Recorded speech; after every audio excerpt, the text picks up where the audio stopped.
Alright, so I think I'll just go with both videos. This will be part 2 of the rings. So I've got half of the oil ring on. And as I was explaining earlier, if you can see right there, that's how the ring, I don't know if it's even in the camera, but that's how the ring goes together. They just meet up like that. So I still got to put the top ring on, and I really had to wrestle with this time. I don't know why, but I did. So I'm just going to kind of just like push this one on, because it has to fit into the groove of the top of the oil ring, and it is going to be difficult because it went into the center ring.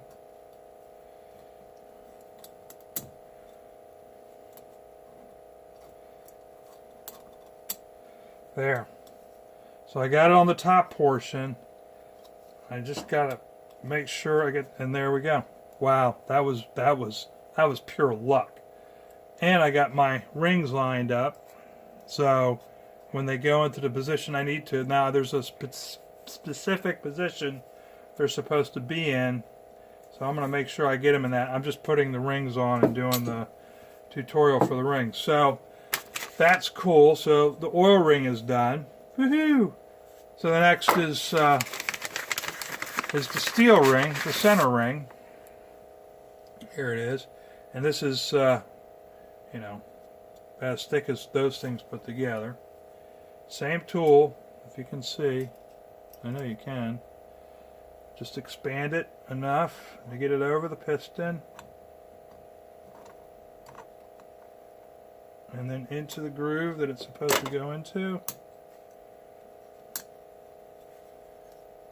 Bingo. And that's on. Nice and snug. You can see it'll go all the way around and have some room. That will be the gap, is the room. And so the last one is what they call the chrome ring. And again, as you can see, it's got the chrome edge. It's where they did it. And so we'll do this one. Sometimes they have a bevel mark, but yeah, it's not for these. And just putting this on.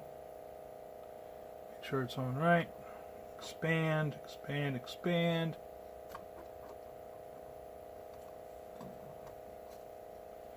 One side of it in, and there we go. We're all set. Good to go. So the rings are on. Now I got to space them apart. But yeah, the other important thing is make sure that your gaps are in opposite directions of each other. The top, I think the top, if you're facing magneto, the top of it goes, one goes above the pin, one of the pins, okay, the other is in the middle one is in the 7 o'clock position from that, and then the oil ring gap goes into roughly the 4 o'clock position if you're using the piston ring as the 12 o'clock position. Then the bottom would go into what would be the 4 o'clock position. So there, everything's set. This is ready to go in when I paint this. So that's how you do piston rings, on any piston for that matter, but for the Gravely rebuild, that's how you do it. Don't forget to make sure your gaps are correct when you're doing it. It's, you know, for each ring it's about 5 minutes. If you have to shave them down, all I use is, and I set it aside, and I don't know where I set it, but all I use is a little tiny, here it is, piece of sandpaper. This is actually wet sandpaper. It's a 220 grit, and that's all I used. You can see there where I scratched where I filed the ring. I only had to do it a couple of times, and I got my gap, so that was good. So anyway, part 2 of ring assembly. The oil ring can be a little bit of a, you know, a trickster, but that's cool. So when you get ready to insert this, get it oiled. I've seen some people put this on the piston rod, assemble this onto the piston rod, and then put the jug on top of it. But there's a lot of teetering back and forth with the jug.